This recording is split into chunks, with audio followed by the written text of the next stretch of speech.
Yo mga kabosing, Wilson Mindoro, muling magbabalik sa darating na December 9. Ayon nga po dito sa kanyang kaibigan na si Gerald Ento, naabangan daw natin ang laban ni Mindoro sa South Asia, naganapin ngayong December 9, kung saan sa Thailand umano ang venue ng kanyang sunod na laban. Abangan niyo po ang paparating na laban ni Wilson Mindoro sa Southeast Asia Games ngayong coming December.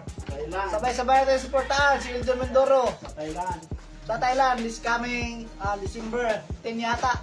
9. December 9. Sa ngayon ay nasa Japan itong si Mindoro para sa isang importanteng lakad. At sinabi nga po nito sa kanyang live na nagkaroon ito ng sparring. 8-rounder nga po. So trabaho talaga ang pinunta ni Mindoro sa Japan. Baka kinuha ito bilang isang sparring partner at para na rin sa paghahanda nito sa kanyang laban sa Disyembre. Tapos na din sparring kanina, sparring 8 rounds agad. Huling laban nga po nitong si Mindoro ay sa nakarang August 15, kung saan tinalo nga po nito ang Colombian boxer na si Dormides Potes via referee technical decision sa loob ng round 3. Pumayaw nga po itong si Dormides Potes matapos itong matikman ang bagsik at lakas ni Mindoro, dahilan para manatiling undefeated at mayroong 100% knockout rating. Itong si Mindoro sa ngayon, sa ring record na 15 wins and 15 knockout, kunti na lang, magiging contender na ito sa mga major belt. Sa ibang balita naman, talagang tuloy na rin ang laban ni angas ng Pinas Jonrel Casimero sa darating na December 27 sa Japan. Sabi nga po nito sa kanyang latest post nito sa kanyang Facebook page, siya daw ang boxer na hindi lumuhod sa kalaban.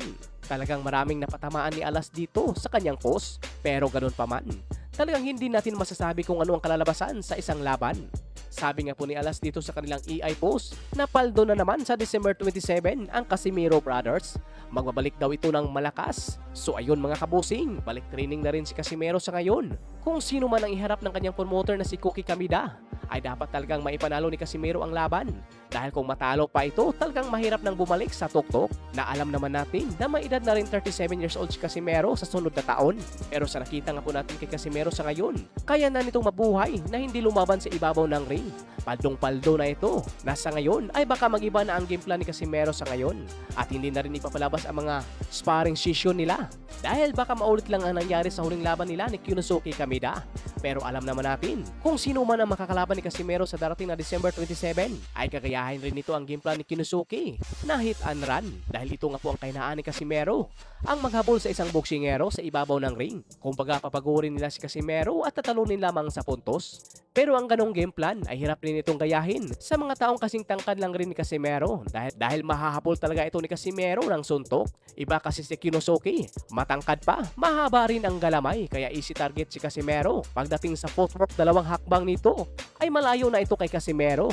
Kaya para sa akin, ang ibibigay na kalaban ni Cookie Kamida dito kay Casimero ay kasing tangkad lang rin niya o matangkad lang ng kaunti para kung tumakbo, mahahabol pa rin ang kamao. Sa ibang banda naman, Coach Freddie Roach may ibinunyag. Dahil nga po sa usap-usapan, ang rematch ni Manny Pacquiao at Mayweather Jr. sa sunod na taon. Sa naging interview nga po ni Coach Freddie Roach sa isang programa o Youth INC, ibinunyag ni Roach ang detalye kung paano nito gustong alisin si Pacquiao sa kanyang super fight noong 2015 kay Floyd Mayweather Jr. Ngunit sinabi niya na hindi sapat ang kanyang kapangyarihan para gawin ang desisyong ito.